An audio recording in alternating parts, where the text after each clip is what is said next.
All right, hello and welcome to the Marketing Ping Pong podcast.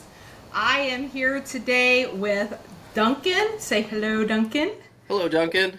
And I am Ali. Hello, Ali. Hello, Ali. And we are going to have a little bit more fun today. We're going to do something different than what we've done on our previous podcasts, and we are actually going to react to a YouTube video that I watched. And as soon as I saw it, I thought, we've got to do a reaction video on this.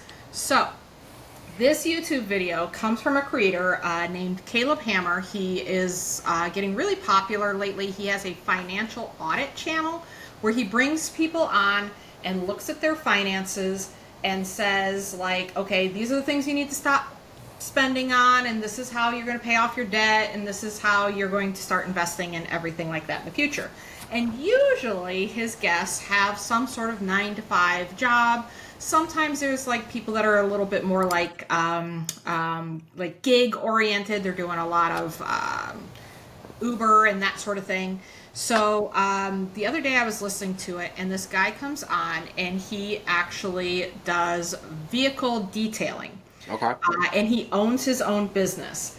And there were some things he said during the intro part where he talks about what he does that like set off alarm bells, and I thought, oh my gosh, Duncan and I need to talk about this because, and I think you'll agree here, Duncan, that one of the biggest issues we see with small business owners is that they have terrible information. People are sending them down the wrong path. They're telling them to do things that are just not going to help them make money in the moment. Yep. And one of my passions is to help people that are struggling in that situation. And I wish there was a way to find this guy and actually invite him onto a podcast of some sort. So I thought we would do a reaction instead, since I don't know how to find this guy, and talk about the misinformation that he has and the things that are holding him back from actually making more money in his business. Love it. Are you ready? I am so ready. I can't contain it. All right, so I am going to share the screen. So we've got to do some technical stuff here, guys. This is the very first reaction video I have ever created. And if you're listening to this on podcast, there's really nothing on the screen that is essential to see. You'll basically be able to hear everything that you need to hear. So we are going to go ahead, and I got to make sure I am on the right guy. I said mobile detailing, right? All right. Yep, that's the one. That is Yeah, the one. and I didn't do anything to prepare for this either. Like you've been telling me about Caleb Hammer for a while, and that you liked him, and you mentioned we might do this video, and I decided to wait until now. This is my first Caleb Hammer video, so this is Okay, well, I a hope you true. like it. I find him very entertaining. Yeah. I think he takes what is normally either a dry subject or a really scary subject for people, and he brings humor into it, and he's also very raw. He calls people out for their nonsense. And I really, really appreciate that. So that's what I really appreciate about these videos too.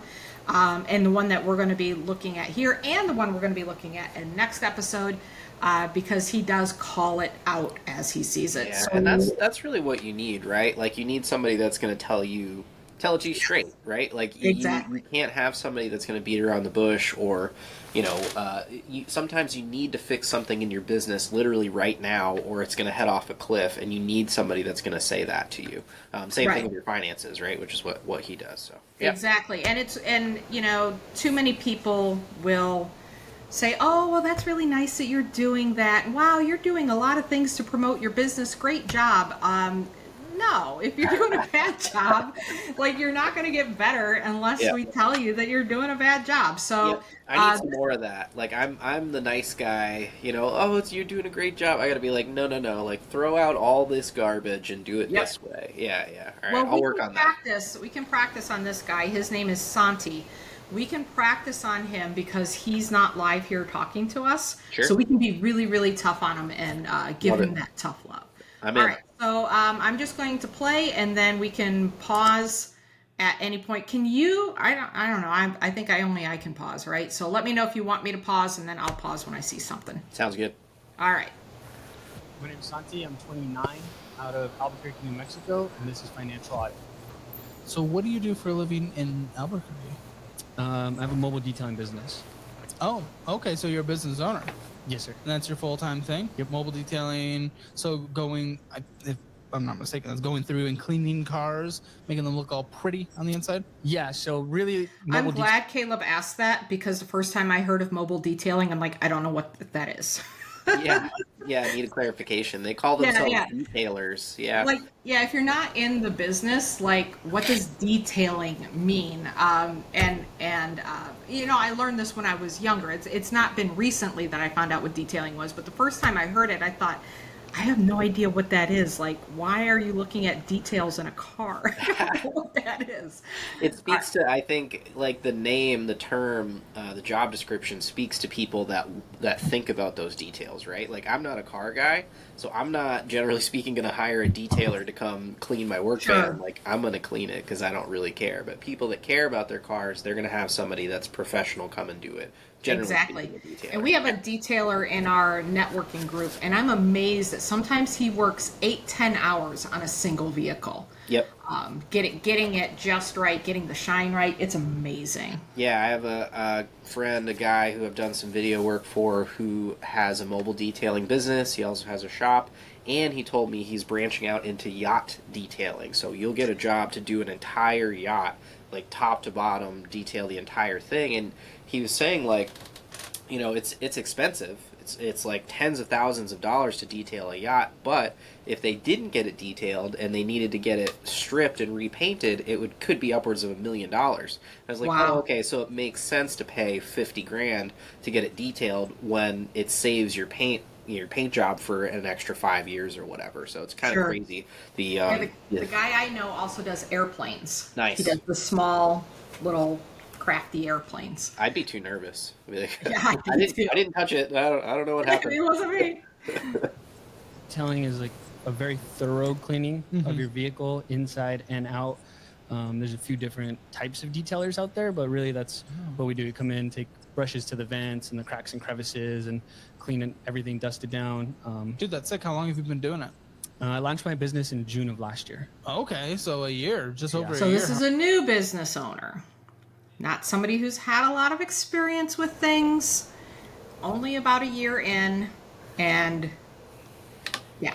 We were just talking about how you can get pretty far on a wing and a prayer, right? But it is crazy how you can, just a couple small tweaks can take it to the next level where you've got employees and your business is really growing and scaling, if that's what you want. So I'm interested to hear what you've heard him say that put up those red flags. Yeah, and you're right. Like, anybody can start a business and find some customers. Yep. Like that, it's about taking it to an income level that you can actually live on. Which this guy, spoiler alert, is on this show because that's not where he's at. Got it. All right, let's keep going. How was it been? Interesting. Oh, Yeah, very. I finally got some bookkeeping help and was in preparation for. Well, I was going to do it anyways, but it came through just in time for this to get a P&L for the first time. Which if you want to a little later or whenever we can go Yeah. through that because Well, I think tell that's me. important. Which I think is fair. Like, book work is so obnoxious, and I'm glad he has somebody to help him with that. Yep. Because it's the most annoying part of my business. I enjoy the business budgeting side of my book work, I guess, because I use profit first. But when it comes to actually keeping the books, man, that has been a headache. that's always been a struggle for me. Yeah, I didn't even. It's one of those things that I in the beginning I was busy really honing my craft, which was at the time video and photo and learning more about marketing as well. And I didn't really have time to learn about finances, and that was like my first thing I did was seek out help with that because I knew that it was my weakest link, and I think there's something to be said there. It's like you have to know what you're bad at so that you can find people to help you for sure. Yeah, and kudos on him for farming that out. It took me way too long. It took me way too long. And then I'd be like, the next text, you're like, oh my gosh, I got to get all my books together. Yeah. Yeah, craziness. Last year, the first 6 months. So I've only looked at the P&L specifically at like last year and then like this year so calendar far? year. Yeah. Last year I was negative, I think like 3,000 or 4,000. This year, at this moment, I guess that explains all the debt. But go ahead. that the debt is honestly like from before that. Oh, jeez. Yeah. So, Okay. this year I'm up like 14,000. That's not So enough to live on. I mean, at least he's moving in the right direction. Yeah, I mean, there's plenty of businesses that aren't profitable. I mean, it's hard when you're doing a service business and you're trying to live off of that money. You know, you can't only make 13 grand. Like, it's just not, you can't. But yeah. Yeah, I think that's huge because so many people will just quit the job and say I'm going into business for myself, and while on one hand I always celebrate it, on the other hand I'm holding my breath because we did that. Tim and I did that. Yep. And it was scary.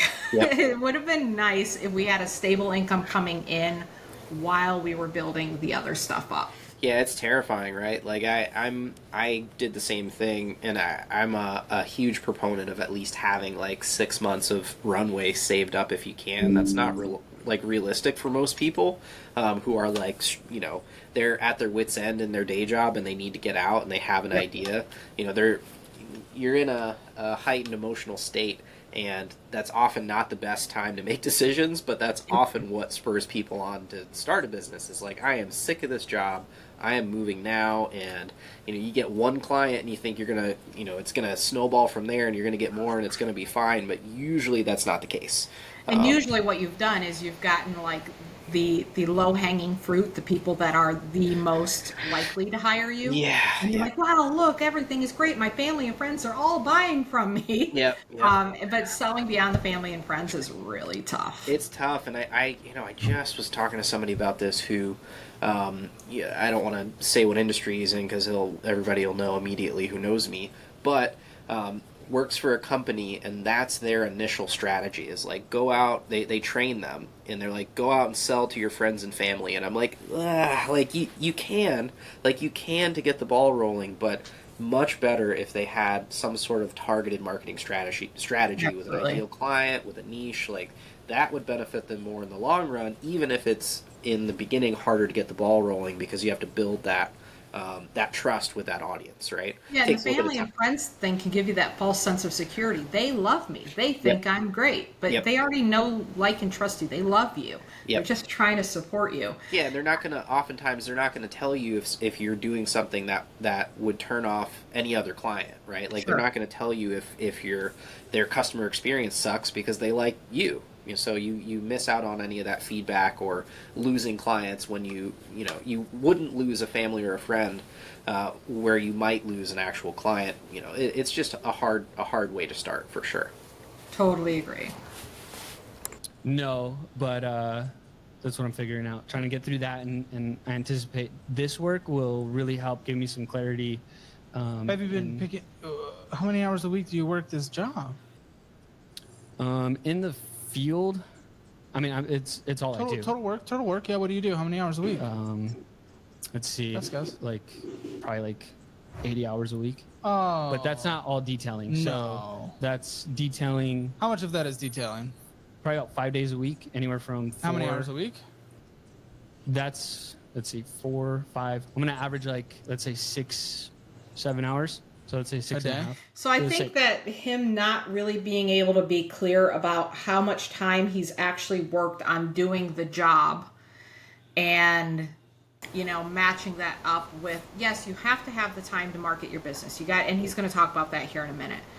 But this video and the one we're going to watch on the next episode, in both cases, they were so unclear about how much time they were actually spending on the job. And I think it was kind of them telling themselves stories that they're, you know, like doing all of this work. But when he really hammers into them about it, it tends to be they're actually working less than what they initially said. Yeah, and I can speak to this a bit myself, right? Like, in the beginning, when you're not really sure what's going to move the needle, you try a lot of things. You try a lot of things that really aren't that really don't have much of an impact in your business, and it makes you discouraged. So you get into like this pattern of like trying something, it not working out, and then kind of like slacking off, and trying something and it not really working, and then slacking off. And it's like a vicious cycle if there ever was one. And I think something that we said at one of our in-person groups that we went to recently has a lot to do with this. It's like you have to find the things that are going to be the most impactful, like the least amount of time that are going to produce the most amount of results for your business when you're focused on the marketing side of things. Especially when you're first starting out. Yeah. And that's the hardest time, right? Because you don't know anything, but you Yep. also usually don't have a lot of money Yep. or a lot of resources, or it's really easy to waste a lot of money on what you don't know. So trying to really zero in on those things that are going to move the needle. And that's really why I wanted to talk about this episode, is some of the things that he's doing that I just think aren't going to move the needle for him. Also, I want to shout out, like, 70 to 80 hours a week, only spending it on your business. I feel it. Same. Been there, done that. Yep. And especially when I was younger, in my 20s, that's all I did, eat, sleep, breathe. When I was taking a bath, I was reading a book. Everything I was doing, I was trying to, we'd go on a car ride, I'm reading books, I'm making notes, I'm drawing things out, like everything that we did. Yep. Everything I did centered around that business, because you've got, especially when you don't have that safety net, Yep. and you've got to make it happen. It's life or death. It's like your whole life and your family's life and everything, and you have to focus on it, or else it can fall apart. The other thing that I was thinking, someone that pertains to this, one of my clients who's become a really good friend said to me, I was in one of those modes where I was working 50, 60 hours a week, really trying to a big push to get new clients, and still working on fulfilling some of the client work myself. And he was like, "You're working a lot, huh?" And I was like, "Yeah." He's like, "How many of those hours do you think are effective? Are, like, you're actually getting stuff done that again, like, that are moving the needle, shortest amount of time for the biggest amount of results?" And then he asked, do you think if you only worked those hours, they would be even more productive, and you just, like, go home for the time that you feel like you're spinning your wheels and not really getting anything done? And that was a big shift for me. Like, I'll still have days where I work a really long time, or a stretch of a few days where I really need to grind and get things done, but I've gotten a lot better at realizing what is effective time and what's not, and being able to monitor that. Yeah, that's huge. That's huge. I've done the same, and letting things go that I thought were so important and I had to do it. And also keeping myself from getting distracted and going down rabbit holes that are going to just not be effective for me. For sure.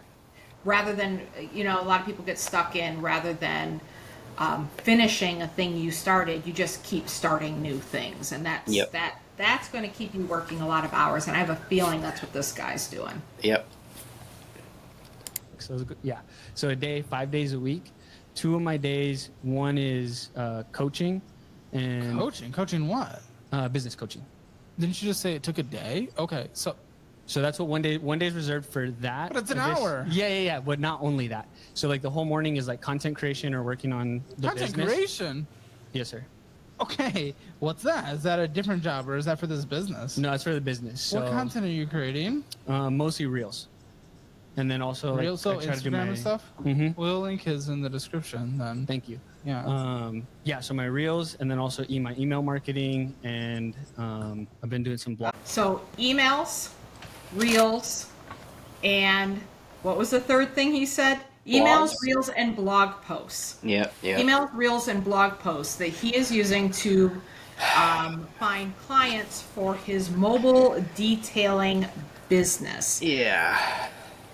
So what are your thoughts on that? A couple things right out of the gate. I'm not mad that he is trying. I really like that he is head down, trying to figure out what to do. He's probably gotten some bad advice, just like everybody gets on the internet these days. They see marketers that are doing these things and talking about how great they are for businesses, and they try it, right? That's what it is. You're trying to figure it out, and I applaud him for trying. I'm not mad about blogs, although I don't think that's one of those, like, big things that's going to move the needle. I think that's more of a long-term kind of SEO strategy that Totally can agree. benefit him, but not where I would focus, especially if I was in the hole and had only made 13 grand. Like, that is not what I would do first. You need traction. You need your first, in a mobile detailing business, you need your first like 20, 30 clients to really get the ball rolling, and get your name out there. And there are some traditional routes that I would take before going all these like classic digital routes. And I already know what you're going to say about Reels, that you don't like them for local business. And I agree. I've seen that same negative effect that you've seen from Reels, where they'll get a bunch of people from outside of their market. And that's not good, obviously. And it's again, like, there are ways that you can utilize them in your digital marketing, but generally speaking, organic Reels are not going to move the needle for a local business. So that's my breakdown of it, and I do have some ideas, but go ahead and tell me what you think too. Sure. So, yeah, totally. You know how I feel about Reels. And okay, so you're not mad at him, but I am mad at his coach. Like, I am mad that he got this advice from somebody who. Wait. So he has a business coach? Yeah, he said he spends one day a week coaching. No, well, see, And what I thought he was saying, I made a face, and I was like, he's a business coach? yeah, Like, no, who no, is he teaching? I think. So I was reading the comments of the video, and a lot of people thought the same thing. But once he put context to it, I think it's pretty obvious he has a business coach. Got it. And that he's setting aside one day a week to do the business coaching and Yep. then to create the content for his business, which Yep. I applaud that. I think that's fantastic. He is taking the time, and he talks several times in this video about how he wants to better himself, Yep. and he wants to do a good job, and he wants to just reach that next level. He cared enough to invest in a coach.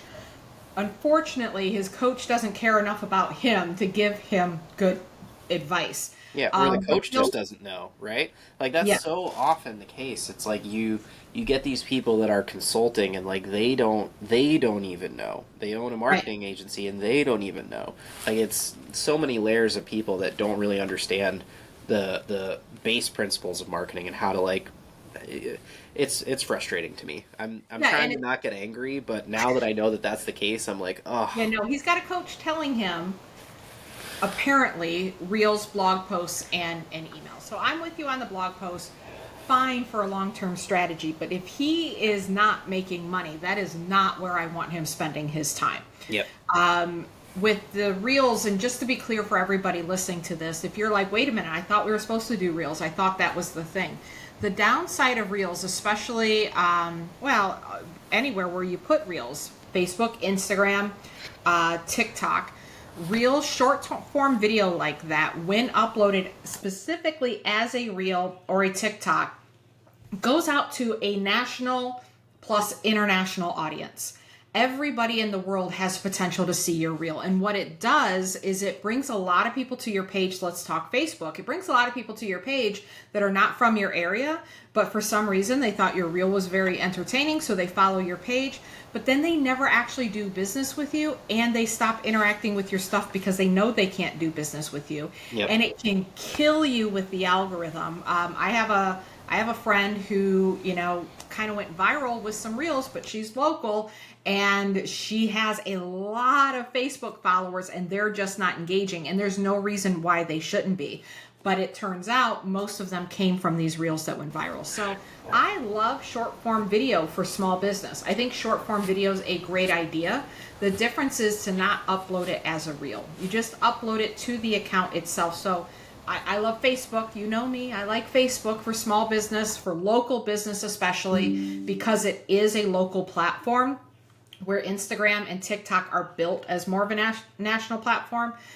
So do the short form video, but upload them between your Facebook page and your and Facebook groups. Do short form video directly on your page, directly on your groups. You're going to get much more traction out of it without the negative side effects of people in Afghanistan coming to your page, or people in California, you're in Florida, even that. It is going to negatively affect your page, and it's going to make it harder for you to get out to the people that are local to you. Yes, and I would like to do an episode at some point, or maybe a video or some sort of training that talks about how to use Instagram for local. Like, there are strategies that do work on Instagram for local businesses. Most of them, for me, are really better for like creative service businesses, video, photo, that kind of thing. Doing some sort of direct outreach campaign, or using it as like a portfolio that you send people to. I love that. So we should definitely put a pin in that and talk about it later. But for him, generally speaking, you don't really even need much of a social media presence to get this kind of service business off the ground. I do like that he was talking about email, and I really want to know more about what he's doing there. But that is a big one for me. I would definitely have some sort of list building campaign, some sort of professional partnership with maybe car shows. That's something that I would explore. Maybe doing a giveaway or something with a car show. But that's kind of where my thinking was headed. So I think for me, I would push him in the direction of groups, Facebook groups. Sure. Facebook groups is free. It's easy. You simply need the right strategy going into the group. So for a mobile detailing business, actually doing a video of like a before and after video and a quick kind of speed up of either a time lapse or just really cool clips in the middle. I don't know what we call that. You fancy video people, whatever you call it. Just little shots of the cleaning process, and you're seeing the before and after, talking about really cool cars that you're working on. You can do that in video, but you can also do that in snapshots and show a before and after before and after, like side by side picture. Talk about some of the biggest mistakes that people make when having their cars detailed. So I've heard that from the guy that I know. He'll show his clients. He's like, you had somebody else detail this. They didn't know what they were doing, and now it's going to take me an extra 6 hours to fix this problem. Yep. Because they scratched the coat, the outer coat. I don't remember what it's called. Yeah. Whatever that is called. Neither of us are detailers, so. Yeah, no, obviously we're going to suck at this business, but we can market it. So talking about like, hey, here are the top 3 things you need to know before you hire a detailer. Otherwise your car could be ruined. Yep. And I think that using Facebook groups and making those kinds of posts, my guy that I know down here, he literally just did a post that's saying 3 things you didn't know about me.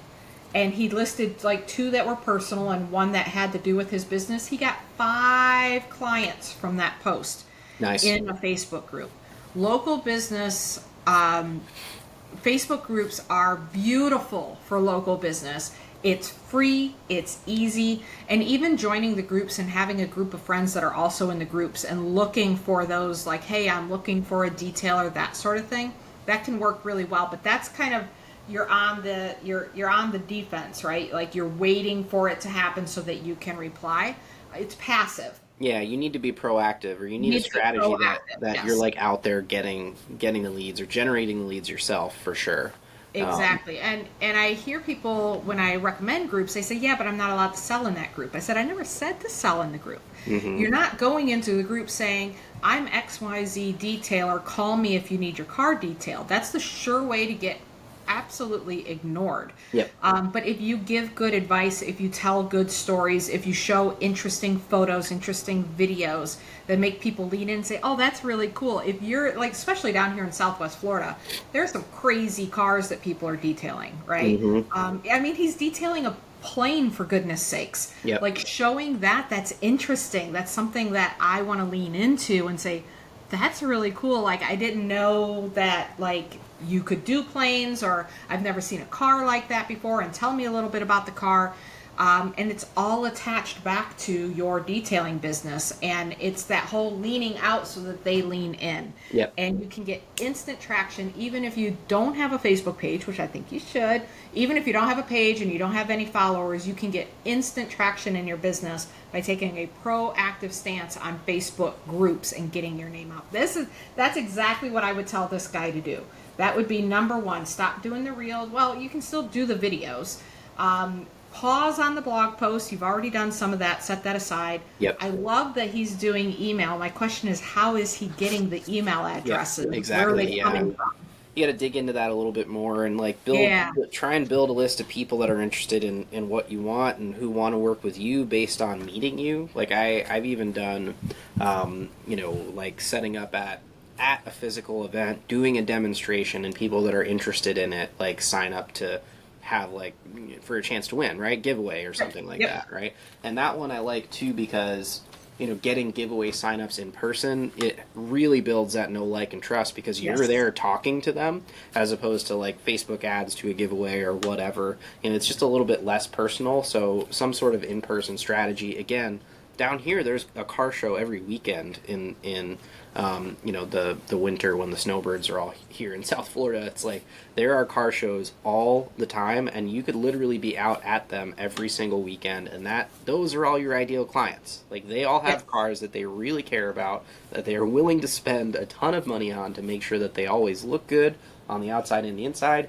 And you can't really get a more perfect place where all of your ideal clients are gathered. Like I don't really have that in my video business. I'm like, I want something like that, and I think tapping into that is really important for him. And you could even look at joining. So let's take that and bring it back to online. You could look at joining Facebook groups for car enthusiasts down here. Yep. Where again, if you're sharing stories about your clients' cars and you're doing videos about that, they like cars, they want to see it. Yep. You can do those videos, but I think you hit the nail on the head that it's always easier to sell to the people who are hungry for your product in the first place and trying to convince. Like if you try to convince me, oh, your car's dirty, so like spend $400 or $500 on a detail.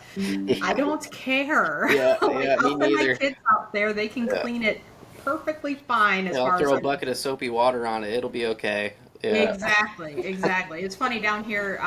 We're getting like the green algae on our side mirrors, and I'm like, why? Like, we moved the car. It looks like that the car must have sat still for years, but now it's like nature is trying to take over the car. Nature's reclaiming your vehicles. It is. That's what Willow always says. My daughter Willow always says. She says, Florida doesn't want us living here, and it's constantly trying to retake over. No, it wants you here. It wants you here so bad that it's trying to suck you back into the landscape. It's like stay forever. Yeah. Like they're trying to take over the houses and the roads and the parking lots and the cars and everything. Yeah, we built our houses on a swamp, right? It's like, what do you expect? Yeah, the swamp. The swamp is reclaiming us. Yep. I love that you said that about the car shows, and I also like the in-person giveaway because it accomplishes two things. Number one, you're being super cool. Yep. You're not being salesy. You're giving something away, which means that the show organizer is going to like you too. Hey, I want to give away some free detailing, free something, whatever it is. You want to give it away, just to get in front of those guys and to build your list. So you're going to be super cool. The organizer's going to love it. The guys there are going to be like, oh, yeah, this is great. And number two, you're face-to-face with them. We want to do business with people we know, like, and trust. So being face-to-face and shaking these guys' hands, especially these old school guys, shaking their hand and saying, oh, yeah, I love your car. Talk about their car. Tell them how amazing their car is. Ask them if you can feature it on a Facebook post on your page. Oh man! And they're going to lean in more and be like, "I like you." So now when they go to hire a detailer, they want the guy who they've already met him. They trust him. He shared a picture of their car. He was giving away a detail. That's going to be the right match for them. So I love that. I think that's really, really smart. Absolutely. And then I would try to find ways to do that online too, especially if you're in an area that doesn't have car shows all the time. Yeah. How do you take that and leverage that online? And that's where you mimic in person online. Yep. And that's really powerful right there. It's like you're and what I think so many businesses miss, it's like they try to be so buttoned up and corporate and like business on their page, but really you wouldn't do that when somebody walked into your store. most of the time. You're going to be friendly and personal, and like you're going to try and talk to them and learn about their life and ask how their day's going. It's like really the same. You're just trying to emulate that same feeling and that same customer experience, but online. It's like human interactions. How do you get that but through social media? Yeah. Yes. All right, let's see what else Santi has to say. For the post. So it's all the work that I do is for the business and business related. Do you have more business than you can take on? Not at the moment. So Okay, good. Are you for the area? Where's your pricing in terms of the overall competitive industry, the lowest to the highest? Where are you? probably like high mid. If you're detailing 6 hours a day and you're in the high mid, this doesn't sound like a business that's gonna make it. Not to just be negative, but what did you say? $13,000 this year so far? We're almost in Q4. So Yeah. I think that Caleb jumped to a conclusion here that he's working 60 to 70 hours and that he'll always have to work 60 to 70 hours or 70 to 80 hours. And that, you know, there's this idea that he's working 70 hours now, but not detailing a whole lot. But if he could get his marketing in line, if he could get his marketing streamlined to the point where he's not wasting time on stuff that isn't working and only working on the stuff that is working, he's going to free up so much more of that time to actually be able to do the car details themselves. And I understand where Caleb was frustrated because he's like, if you're already working 70 hours a week and you're already at a high price, then we don't have any room for growth here. Yep. Like in fact, you are, you know, with my handmade clients, I always tell them that they're actually working themselves into a hole. You're overworking yourself for not a lot of money. But I think that he just doesn't, he's working all the time on his business, but not working all the time detailing, right? So he has room for growth. He just needs to stop doing the nonsense that's not getting him business and focus on, you know, the one or two or three things that's going to really move the needle for him. And then that's going to free up a ton of time where he can actually do more details. 100%. Yeah, I agree 100%. And I think that word streamlined is the most important thing. Like, it needs to be a machine, and it needs to be measurable and trackable. And the work that you do, you should be able to draw a direct line from, like, you know, I worked on Monday, I'm expecting to get this many leads from whatever work that I did then, so that I'll have this much work in the pipe for next week, or however the timeline works itself out. If you can't predict the amount of work that's coming in, and it just becomes unsustainable in a lot of ways. Like, if you can't build a predictable, repeatable business, you can't grow it. You just don't know when the clients are going to come in. You don't know how much money you're going to make, and that's not a business that you can grow. So, and that's going to keep you chasing your tail forever and ever, because you did it this time and it worked, and then you did it that time and it didn't work, and you're not quite sure what the thing is that you did that worked or not.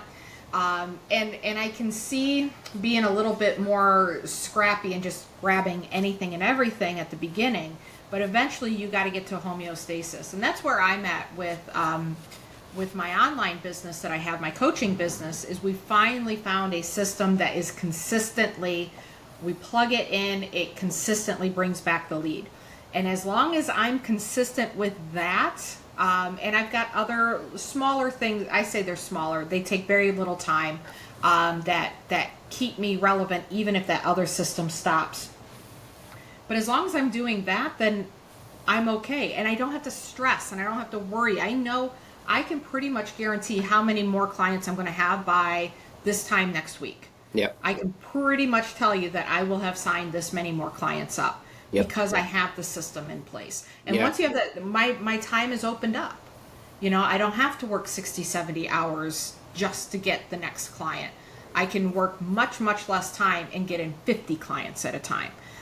So yeah, that's, I think that I think Caleb has a lot of good business sense, and he does call out some things. I just don't, he's not in this world that much to be able to kind of discern what's the difference between startup and not in that sort of thing. Yeah, and his world's finance, right? So like that's the lens that he sees everything through, and we see it through a marketing and advertising lens. And you know, I think that's really the power of the internet, right? Like you can hear about all of these different things through you know, everybody's life experience that you could ever imagine. Like we could watch a reaction video right now of politicians reacting to like boxing if we wanted to. I'm sure that that's out there, right? It's like the internet has everything If that not, you we want. should start it right Yeah. now. That sounds. I'm calling the mayor. But yeah, so that's what I love about the internet, and I'm realizing that it's like 3 minutes and 30 seconds into this video that we're reacting to, and it's I almost know. 45 minutes in this podcast. I love that. So I to me, love it's it like too. this is what happens in my brain, right? So I'll watch it, and I'm like breaking it down the entire time, and being able to actually like lay it all out helps. It's helpful to me, and I'm sure that's going to be helpful to other people. So good job. Yes, yes, Crushing I it. love it. All right, let's see what he's got. Well, that's net. So like the business is done Yeah, over yeah. 26. Even $26,000 in 3 quarters, Yeah. basically. But that's 6 hours a day. 5 days a week. Yeah, let's pretend it was just a normal 8-hour day. That's not going to make the gap to a livable income or a successful business. I'm sorry, I'm not trying to be negative. I'm just trying to figure it out. Yeah. Because I want you to obviously do well. Yeah. And I'm trying to be very realistic, which is sometimes can sound kind of pessimistic. Okay, couple of things about that. One, he is grossing 26, netting 13. So that's a little bit of a different story. Because if he was grossing 13, that would have been a bigger problem. But two, this is where I think he dug himself a hole saying that he's working 6 hours a day now. He's not. Yeah. He's not. And that's going to become clear in a couple minutes here too. He's not working 6 hours a day, 5 days a week, actually detailing. Yeah. He's maybe every other day got a job. Yeah, and it's the working on the business versus in the business thing. Right, Like right. he's not doing a lot of the things that are actually generating cash flow Correct. immediately. Like that's he's working to build that incoming, those inbound leads that are actually going to pay him money.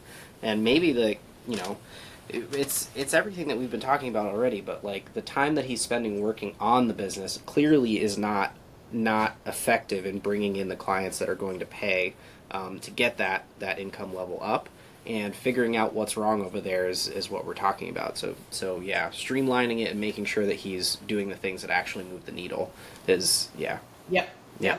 And I love what Caleb said there when he said, I'm trying to be realistic, which can often come off as pessimistic. Yep. But that's what we need. That's what, oh my gosh, even with my own clients, they're like, I'm just going to stay positive. And I'm like, having a good mindset and a good mental attitude is fantastic. Mm-hmm. But you have to still be realistic. You cannot continue to do the things that don't work and say, it's eventually going to work out for me. I'm positive. I'm going to stay positive. I'm going to because sometimes that makes you ignore the problem that is causing you to not get the sales that you want to get. Yep. Because you just think keeping a positive mindset and continuing to do the wrong things is eventually going to work out for you. And you can be the most positive person in the world, but if you're going in the wrong direction, you're not going to get to where you need to be. You've got to be realistic. Facts over feelings, right, Duncan? Yeah, you know, like I like a little bit of emotion sprinkled in there because it spices things up, right? It's like, you know, you gotta believe. I'm a child of Disney and Pixar. Like you gotta have a little faith in the magic sometimes. But yes, I agree. Facts over feelings, and I tend to be the objective one in the room, just like you. I'm very I try to be the objective one in the room, but it's like when my objective rationality points to something that's pessimistic or like not pessimistic, that's like not quite positive, that's when I lean into my emotions a little bit. Like I know the reality of the situation, but I also believe in who I am as a person and know that I can make it work. And that's where my emotion comes in, right? It's like it's my feelings. I feel good about my ability to make this, produce this outcome, even though the reality is that it's headed in the wrong direction. So like I'm all about, I'm all about positive mindset. Yeah. I have that, like when I'm feeling beat down and things aren't working out, I will cry for a little bit. I'll sit in my corner and pout and like, and Tim always gets like really concerned when I get in that way. He's like, you're not quitting, are you? I'm like, no, I'm not going to quit. I'm just venting. But then I'm always like, well, I'm the freaking shark. I'm going to figure it out. The difference is that growth mindset, right? I don't know if you've ever heard about growth mindset versus, I can't think of the other one.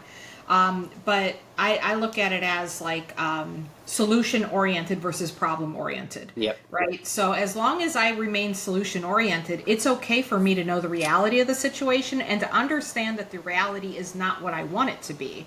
But I'm going to be solution oriented towards that reality. I'm going to say, okay, this is not the direction we want to go. This isn't working. So what can I do to get that? To me, that's thinking positively.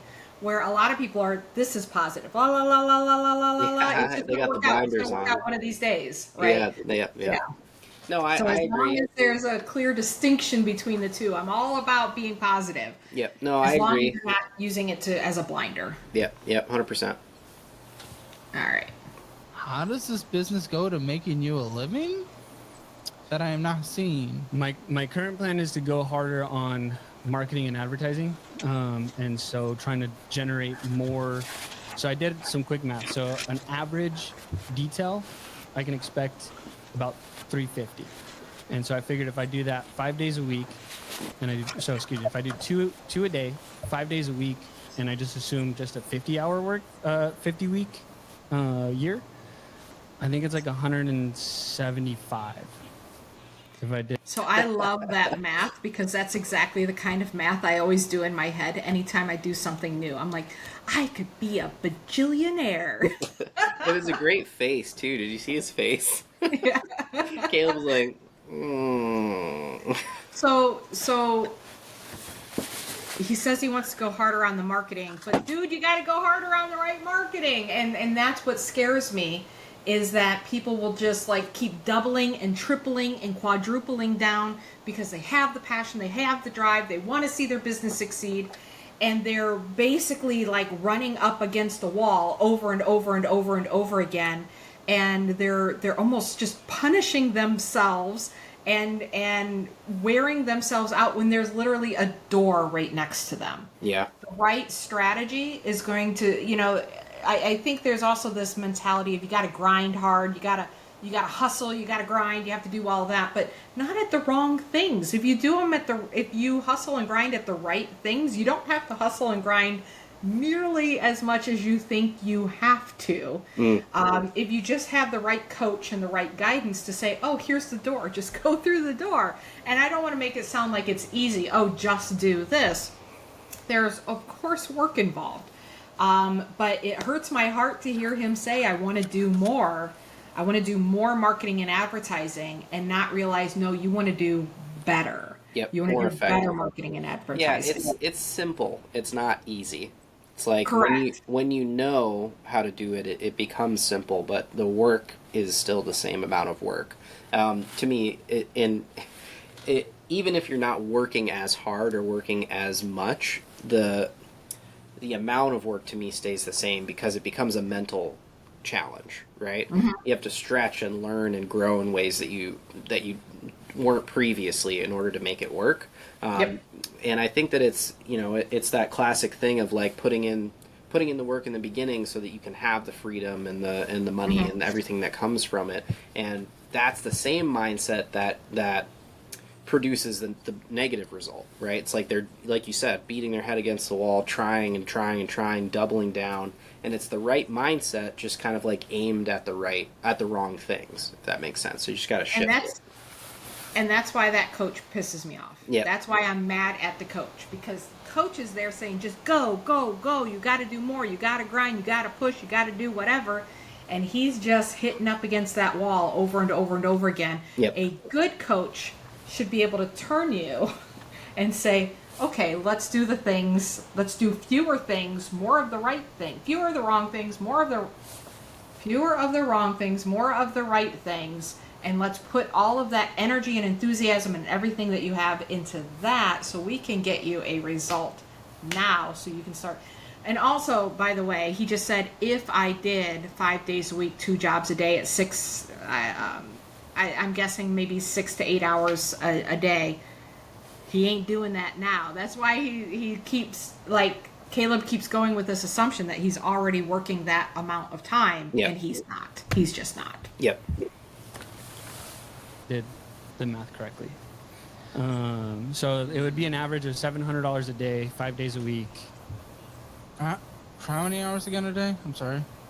Well, so if I do this, so my goal is to book out 5 days a week, 2 jobs. That I can anticipate being anywhere from like 8 to 10 hours. And I can anticipate doing about 700 a day. How many a day are you doing? How much a day are you doing right now? At the moment, probably on average, like 1 a day, 5 days a week. No. 700 a day. How much in terms of dollar amount? Now. I can't think of the average right now off the top of my head, but probably like 250 to 300. So like, for example, my last job I I have that face too. Yep. That math don't math. If he could make $175,000 doing 2 a day, but right now he's doing 1 a day, and he's only brought in $26,000. That math don't math. Math ain't mathin'. Math ain't mathin'. did was like 400. But that's also assuming some days that I don't have any jobs. There it is. On average, he's doing 1 a day, 5 days a week. But that's assuming that some of those days he doesn't have any jobs. Now we get to it. Now we get to the real story. Yeah, it's almost like a ask the right questions kind of thing. Yes. How many jobs did you do this week? Right. Yeah. Exactly. No, that's 65,000 hours a year, 5 days a week, $250 a day. You're at 20, and we're 3/4 in. Correct. And so that's my assessment is based off of what I've been doing maybe over the past like 6 weeks, where I've seen a lot more growth and development in my skills and abilities to fulfill services. I participate in some networking groups as well that are like the referral base. Sure. And so I started one, I want to say maybe like 5 weeks ago, and then another one I started about 3-4 weeks ago. Okay, so fair. He did say at the beginning that the P&L statement he has now was for the first 6 months. Yep. He said it was the previous year, and then he did the first 6 months of this year. So it could be that he is on an upward trajectory. So fair, he might actually be making more than what the math can figure out. Yeah. But also, like, kudos for him. I think the networking thing is good. It's slower. It's not as fast. But I know for our networking group, we've done really well. And if you're in a networking group, you should totally be doing this in your group. If you're not doing this, it makes no sense to even be in the networking group if you're not going to do this.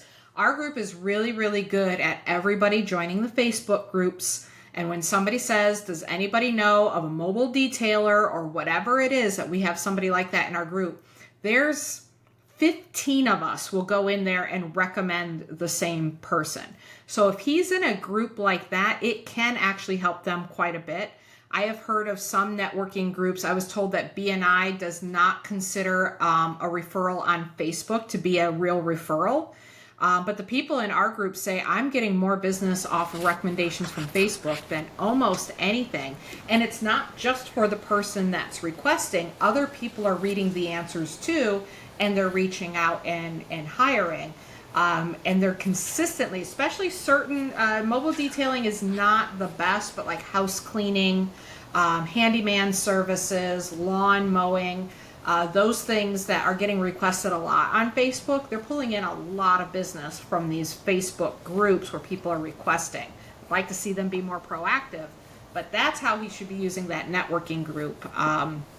as well as it's always good to have relationships with other business owners, to not be alone, to have kind of a almost like a mastermind type feel where you're actually connecting with another group of business owners that can give you advice and give you help along the way, people that are more advanced and, you know, been around for longer. Yeah, I would agree with that, and the majority of my clients the past 3 months have come from Facebook, and I have a paid referral network that I've kind of coached on how to do that side of things and what to say when they see somebody asking for the products and services that I offer, and that's been huge for me, and it has become where it used to be not very consistent because I didn't tap into it at all and I didn't offer any incentives. It's become much more consistent of a flow of incoming clients.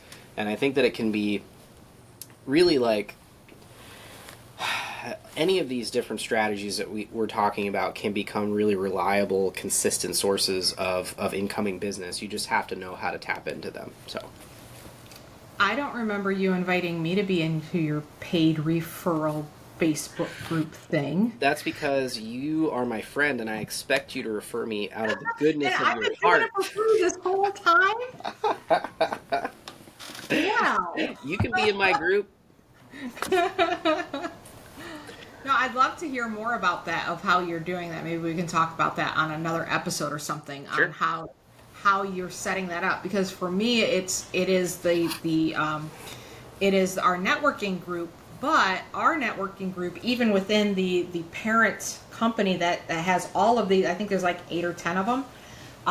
We do it the best. We've been told that the other groups just aren't showing up, and I know because I'm in those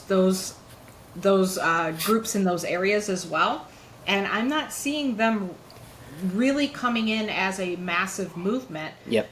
And recommending, you know, we go in and we're recommending our person, but I'm like, this is your area and you have a person. It should be our two groups fighting for the same customer, and Yep. it's not. We just go in and we take over the whole thing. I've seen so it. if you don't have that, Yeah. then a paid option, I'm curious about that. Yeah, I mean, it's nothing like that complicated. I just say, hey, these are the groups that you guys need to join. Here's what I want you to say if you see somebody, and I'll have them send it to each other, and they'll all go on there and recommend, and you just set up kind of like a referral payment model, and you know, it's like a sales position, right? Like a commission-based sales thing.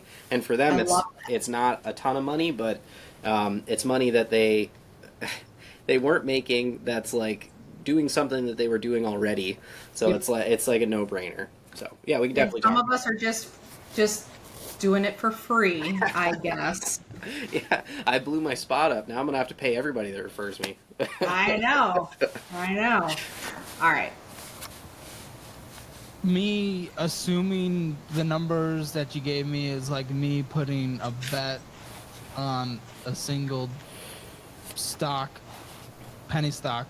I don't know. I can't just assume that. Historically, again, you were negative last year, and we're up. I mean, you've walked away with 13,000 this year so far. Mm-hmm. Okay. But given that I'm building a business and like really working on myself in this business, I foresee it like developing over time. I just I'm want to. good with risk and taking businesses. There's things to do before then. We have a fully funded emergency fund. We don't have any bad debt. We haven't even touched this endless stack of bad debt. Yeah. This is bad credit card debt. Yes. So is it the right time to start a business that doesn't make any money? I don't know. Like, okay, why not, for example, work for a detailing company? So I love that. He's right. Like, we definitely weren't in a great position to start our business. I don't know if there's ever like a perfect time, but at the same time, you can protect yourself and you can make sure that you're making sound financial decisions for yourself, and also being super clear of how much money you actually need to make to survive, and including taxes in that amount too, and your cost of doing business. Because again, it can be very tempting to say, oh, all I need to do is sell X amount. Well, did you set aside taxes? What about your business expenses? How much advertising are you going to have to do in order to accomplish that? So, you know, there is that eternal optimism with starting a business, that it's not like he said, okay, I could bet on a penny stock, right? But that's somebody else controlling some other business. This is us, betting on ourselves. And I appreciate him saying that he really wants to grow as a person and all of that good stuff. But man, it's tough. It'd be really good if he didn't have the credit card debt and he didn't have, the spending habits that he had and all of that, which we're not going to get into that. If anybody wants to watch the episode, it's entitled Business, You Call This a Business. But yeah, no, it's like fair point. Is it the right time to start a business? And sometimes that feels like the right time because you're like, I'm drowning in debt. I'm drowning in bad business decisions or bad financial decisions I've made in the past. So now I'm going to start a business so I can make enough money to pull myself out of that. Yep. And that's almost always a bad idea, Yep. Especially if you're not, and he talks about why not work for somebody else, especially if you don't have that backup.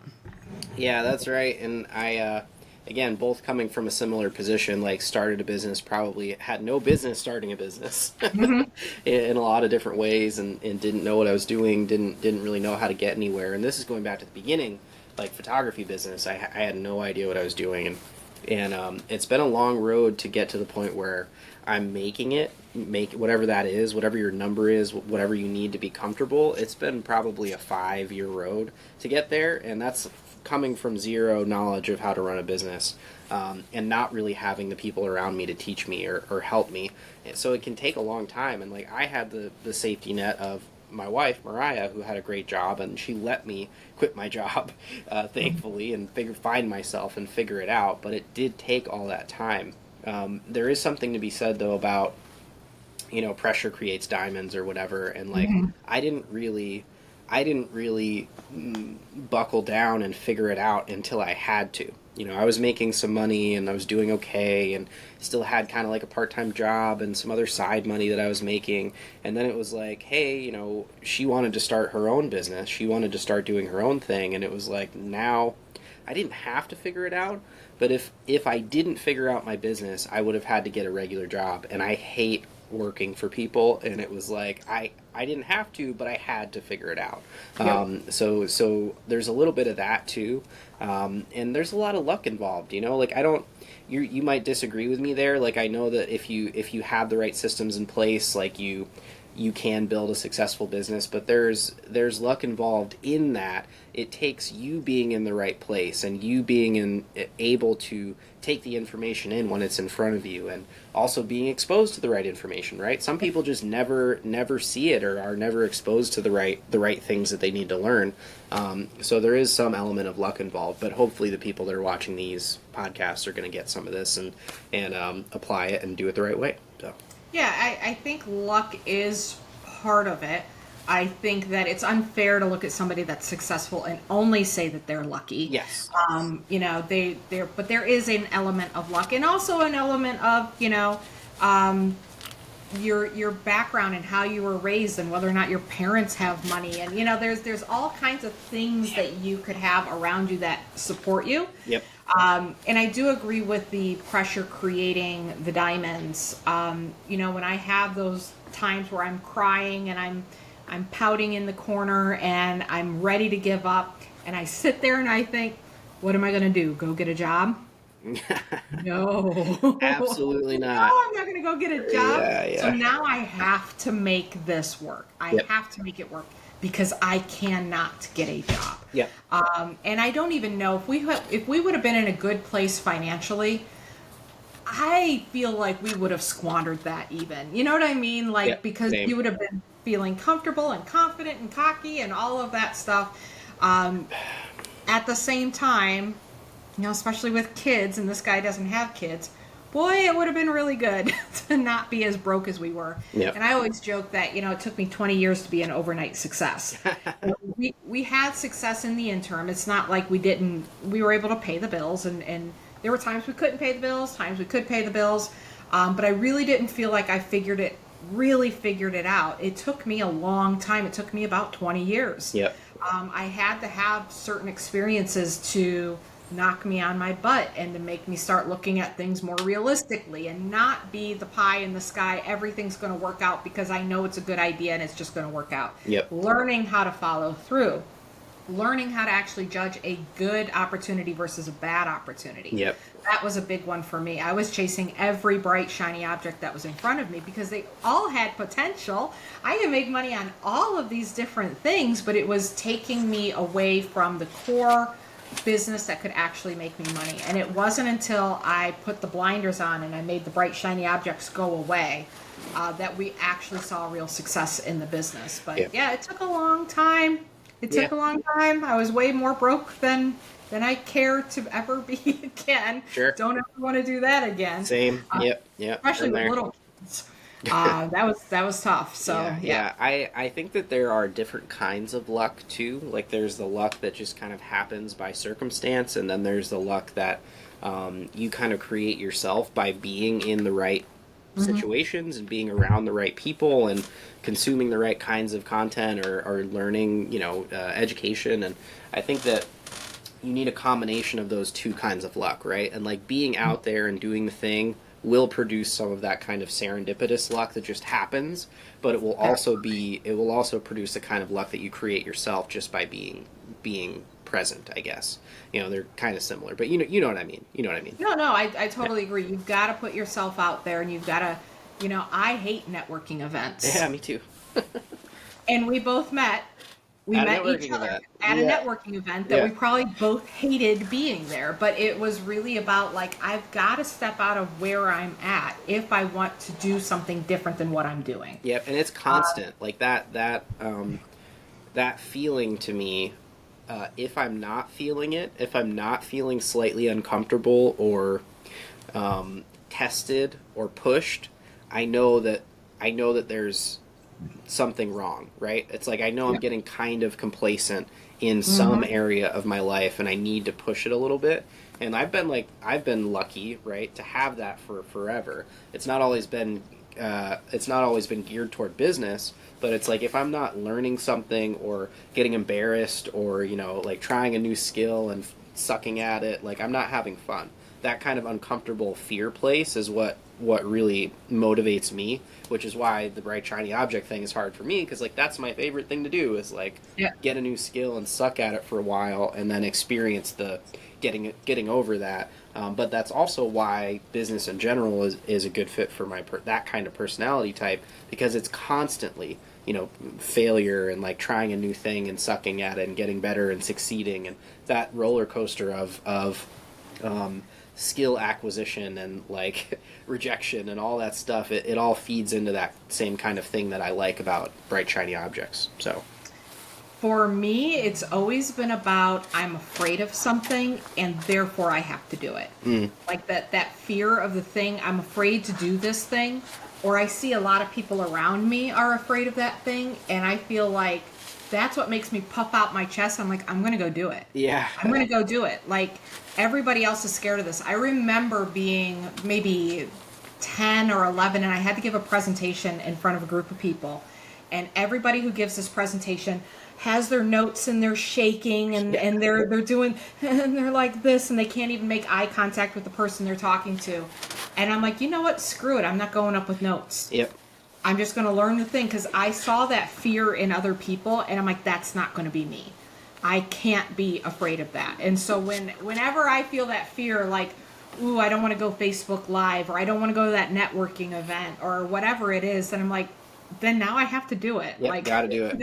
That's my signal that this is the thing I have to do, Lean because in. I have fear towards it. Yeah. That's that same cliche. There's so many cliches, and like I think they're cliche because they're real. It's like they apply broadly, right? Like that's what makes them cliche, and it's everything that you want is on the other side of fear, right? Everything that you want is on the other side of discomfort, and that is playing out in my life over and over again. I say that one all the time. Everything you want is on the other side of that thing you're afraid of. Yeah. So true. Because if it wasn't, you'd already have it. Yep.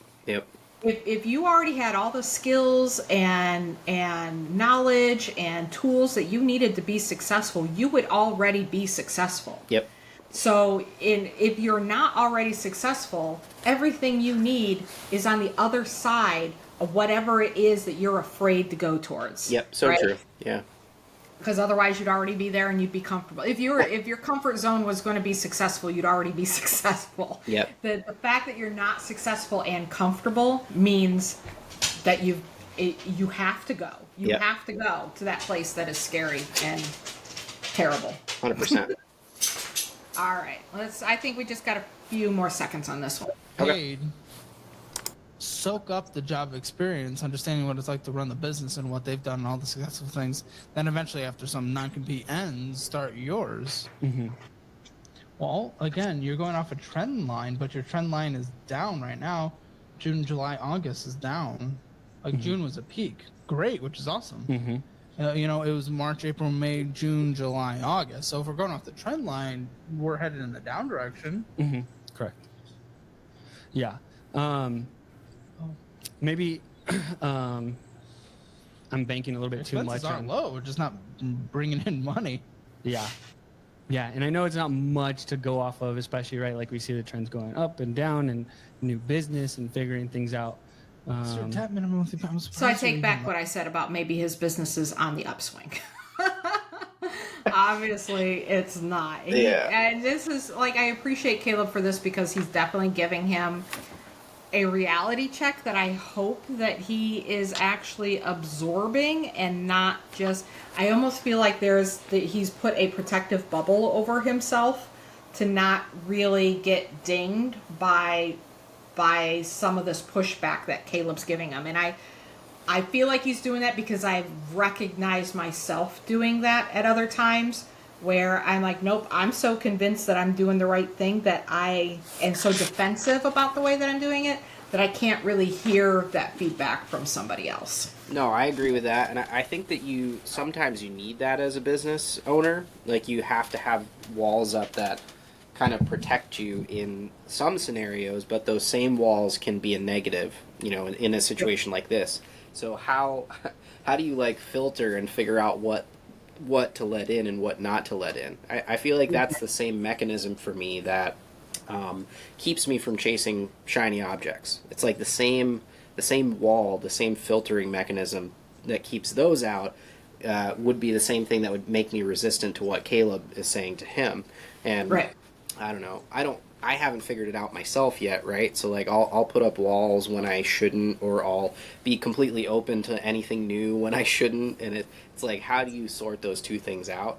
I don't know the answer, but I do know that like what I usually fall back on is testing, like try different things out and then take a period of time to like take a step back and really look at everything. Like that's kind of how I run my ad campaigns for clients, for my own business. It's like broadly test a lot of different tools, a lot of different strategies as much as you can, then stop, take a step back and look at what really worked and then lean into what worked. But a lot of that is like, I don't know. I don't know where that came from. I guess like maybe like Facebook ads kind of taught that whole mentality. But I think you can apply that to anything. You can apply that to people's advice. I want to learn from everybody. I want to talk to everybody and hear what everyone has to say. But then I'll take a step back and think and listen and really take it in. But, That time to think is so important. And that's really what he doesn't have in this episode either. He doesn't really have time to think and process what is being said to him, number one. But number two, I've really learned that you do have to, you need to listen to the outside advice and process it, but you don't have to agree with it, and you don't have to agree with it in that moment. I think that there is a lot of value, because we've all heard the stories, right? Everybody told him that book would be terrible, and it ended up being at the top bestseller list, and they made a movie out of it. How often does that actually work out in your favor? Yeah. And how many times was the book actually terrible? And, we talk about that blind, positive, mental, whatever, but as long as I'm listening to people and reading and watching and even coaching other people, even me coaching other people, I'll bring it back on myself. I'm like, is this something I need to be listening to right now? Yep. And there's always this question I have that I never think that I have figured it all out. I never think that I have it all figured out. But I always trust my own knowledge of the situation, my own experiences, And because I don't hold on to them with such rigor, Yep. I can trust my own opinions on it because it is data driven, and because I am trying to step back and look at it from the outside. I ask people to look at it from the outside, and then I'm just digesting that information and coming to my best conclusion. Yep. And it's hard to be put on the spot, especially about your business, when it's your baby and it's what you love, to have somebody say you're doing it wrong. Yep. You Yep. did this wrong, you're doing it wrong. That's really, really hard. And I think the way to really, we were talking about thinking time, and I think that like that is the same thing that you need to do, like that critical view of that Caleb is taking for this guy's business. His name's Santi.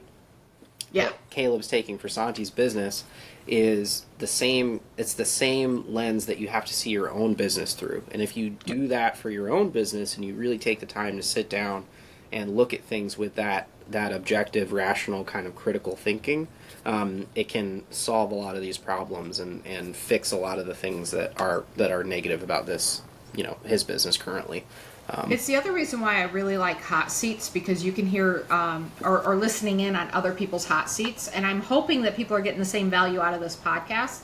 I'm not talking about your business, but you can start thinking about, how does this actually apply to my business? Yep. Sometimes when you're in the hot seat, you can get defensive and you kind of block off the information coming towards you. But when you're on the sidelines listening, it's a little bit easier to catch that information. I think also, I just want to add one more thing to this, is having trusted advisors that can look at your business objectively and not through your rose-colored glasses. You do need to find those people in your life. You need to find people that are more successful than you, that can call you out on things. That doesn't mean your mom is the right advisor. If your mom's never built and run a successful business, her advice isn't necessarily the kind of advice you need to look at. But yeah. I've had mentors and people in my life for a long time, and they've questioned and pushed back at things. And while I may not get it right away, it's there, right? And it sits for a long time. And one of my favorite sayings is, when you're inside the jar, you can't read the label. Yep. There are just some things that we cannot see in our own business, and having somebody that you trust that has experience in the industry that you're in, or just business experience and life experience in general, then it's a little bit safer to open up and trust the advice that they're giving you. But it still ultimately has to filter through what you know is right for you in your business. Yeah, absolutely. Love that. All right, I think we just got a few seconds. Like making payments. How? No, I think that's it. I think that was it. I had it till 8 minutes in, and that was 8 minutes. So, Duncan, it only took us an hour and 20 minutes to do an 8-minute video. Nice. So I think that's making good time. I think so too. The next video is longer, so I have no idea how we're going to get through it. But we are, I want to talk about mobile detailing. Okay. Is there anything else? I think we've already had a really great conversation about doing in-person giveaways and using Facebook and making sure you're presenting yourself online the way that you would in person, and using Facebook groups and getting referrals and all of that. Super outside the box, crazy thinking. What is something you would do for a mobile detailing business that you think would get them like some crazy attention or be super effective, that Santi hasn't already talked about and that we haven't already talked about? Ooh, so like crazy marketing ideas. Okay. I think that there is something that you can learn from some of the viral internet people, like Mr. Beast, like biggest YouTuber on the planet. And I love pulling ideas from really larger than life internet celebrities and using their ideas, kind of bringing them down to like a local level and creating like locally viral content. We've talked before about like local celebrity kind of stuff. And I've always wanted to do like a video series with a local company, maybe a mobile detailer, maybe like a plumber, where you go up to somebody and you say, hey, it works a little bit better for like a home services business, but we'll try and tailor it to the mobile detailing. It's like, walk up to somebody in a parking lot and say like, wow, your car is amazing. If I can detail it and make it look better than it's ever looked in under X amount of time, would you be willing to, create some sort of challenge video where you present your product and service to a random stranger on the street, and then use that to create a video and show the whole process on video, show the before and after, and add some sort of challenge element in? I'm going to use the plumber example, even though it doesn't directly apply here, just to give a better picture. So, walk up to somebody in Home Depot in the plumbing aisle, and you say, "Hey, man. Like, I see that you're dealing with a problem here. I'm filming some content for my social media. I own a plumbing business. If I can fix your plumbing problem in under an hour, will you agree to refer me to everybody that you ever know that needs a plumber? And if I can't fix it, I'll give you $100. Like something crazy like that, where it gamifies it, turns it into a challenge. I'm sure that there is a way to do that with mobile detailing. I would just have to think about it, brainstorm a little bit more. But that, in my mind, is really great content. I would watch that just to see if this guy could fix this guy's plumbing problem, and to see if he was going to have to give up his money. And it creates not only the content, but it creates a new future client and a really like great referral source, because he's going to be like, this guy came to my house and he filmed this crazy video and he said he was going to give me $100 if he couldn't fix it, and he fixed it in 5 minutes. Like that there creates somebody who knows, likes, and trusts you, right? You basically like filmed a mini TV show at his house, so he better trust you, right? But I love ideas like that, and it creates content that can live for a long time and has a little bit more shelf life than some of the shorter kind of, I don't know, people's attention spans are short. So if you can create something like that has a little bit longer of a shelf life, a little bit more production value, it can create a lot of clients for sure. I love that. So what I was thinking was, where I thought you were going with it was the lawnmower people on TikTok, right? Yeah, they're great People too. that Yeah. find somebody's lawn that is super, super long, and the grass is growing over the sidewalk, and they've got weeds taller than the house. Yes. And they offer to just clean it up for free. In exchange, they're creating the content, and it's very satisfying content because you're watching it go from beginning to end. Yes. So I like the idea with mobile detailing is having maybe some sort of offer type flyer that you can leave under windshields when you're in a parking lot and you see a car that you're like, oh man, I could make that car look so good if they would just hire me. And instead of them hiring you, you exchange the detail for The content. Yeah. And then you maybe tell their story a little bit. That's one thing that I wish with the lawnmowers. I wish I knew the people's story a little bit more when they go and mow their lawn. And I get it that they're, all of a sudden somebody's knocking at your door. But if you leave a flyer and that person calls and you can talk to them over the phone and you can get to know them a little bit more before you actually go and do the detail. Also, like giving stuff like that away to nonprofits that know people that are in need.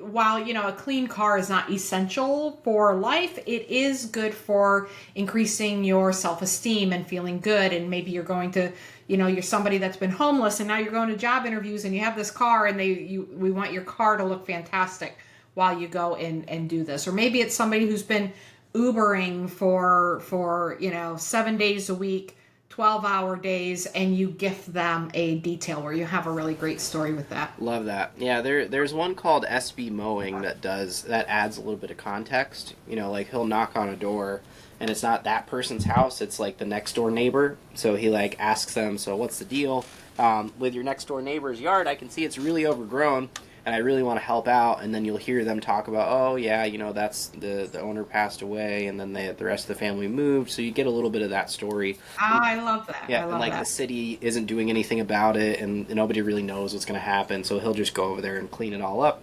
And it's like the first time it's been mowed in a year or whatever. So sure, I get that. Sure. And it does help and add a little bit to the story to have some of that context there. So the other direction that I went when I thought wild and outrageous is I actually follow this girl on TikTok that does topless car washes. If you could make a spectacle out of the wash itself, let's not say topless, but this girl makes mad money. Oh my gosh. She makes so much money. She can make $1,500, $2,000 in a day, because she will, not only do they hire her to do it topless, but she's in the neighborhood, outside in the driveway doing it topless. Yep. In the middle of the day. Yep. And so the guys from the neighboring houses will have her come to their house as well, because it's a spectacle, right? Everybody's like, oh my gosh, like Joe's got this woman out there washing his car topless. Yep. And like 3 other guys will come out and want their cars washed. You know too. why I love this idea? Because like there's so much potential there to take it and flip it on its head, right? So like he's a guy. I would die if I saw a video of him like the shirt kind of like, pulled up like this on a car with the sponge. Oh my gosh, like whatever the Poison song playing in the background, and just like, yeah, that's such a good ad. And it's like, hey, if you want us to come detail your car, expect this kind of treatment, kind of thing. Like, yeah, that's such a great idea. Yeah. I love it. Yeah, a spectacle. So it doesn't have to be topless, but it can be a spectacle. Something crazy, something outrageous. Maybe you dress up as something when maybe you're out there as Spider-Man detailing cars, and all the neighborhood kids are coming out and talking to you. Yeah, yeah. And you're just the Spider-Man car detailer, whatever it is. Just some sort of something out of the ordinary, because everybody expects somebody in their work shirt and their work pants and all of that to go out there, and it's boring. Yep. Tutu. Wear a tutu. Do something. Yeah, the detail fairy. The detail. Yeah, I love that. That would be great. Yeah. But yeah, no, this girl makes a lot of money. She also cleans houses, and she mows the lawn topless. Wow. People hire her to come out and mow the lawn. Yeah, she's raking it in. Yeah, no, she is making so much money. What a simple marketing strategy too. Like, I'll just take my shirt off. Yeah. It's simple. It is. It's easy. Because men are simple. Yeah. And she hires a guy that is actually like her bodyguard that she takes. So every job she goes to, she's got this guy that's sitting in the car, keeping an eye on things the whole time, making sure that she's safe and nobody's getting, out of hand. And she's like, good for her. I love it. I think it's so smart. Yeah. All right. I'm going to stop the share. I should have stopped the share already. Nah, it's okay. I forgive you. I forgive me too, and thank you for forgiving me. Any last words you have on car detailing and things to do with car detailing? We might come back and explore this again in another episode. Yeah. Where we don't have, because this almost turned into like, here's what we think about starting a business and that first year in business and like all the pressure that you have around it. Less about detailing, but I think it was good. I think there's a lot of value in it. I think it was great. I mean, last words, like I think that any business, it's Mike, right, that has the book, Any Small Business Can Make You Rich. Yeah. I think that really is the pattern that I keep seeing. It's like if they just make just a couple tweaks with what they're doing, they could have everything that they want. Like any small business really can, and especially if you pick something that you're passionate about and you're willing to put your face on it, put yourself out there and be the person promoting the business, any small business really can make you rich. So, yeah. I totally agree. All right, so I hope everybody enjoyed this. We're going to do at least one more reaction video with one of Caleb's videos. So if anybody out there has recommendations for videos we should watch, I don't know where else to find this kind of content, but I think it's fun to actually listen to what a business owner is actually going through and to talk through it, because we don't tend to talk about this publicly the way that we need to. Business owners feel very alone in their struggles and the places where they get stuck, and can very easily feel like they're failing, when in fact all they need is help and be listened to and have some good advice. So I really like the format of this. Let us know if you like the format too. Let us know if this was really helpful for you. Yep. If this gave you some ideas or made you feel a little less alone. And I'm hoping that the next one is just as good as this one. It will be. It's us. We're going to crush it. Yes, we're going to crush it. We always crush it. We are the sharks. We are the sharks. That is right. Thank you very much, everybody, for hanging out with us, and we'll see you next time.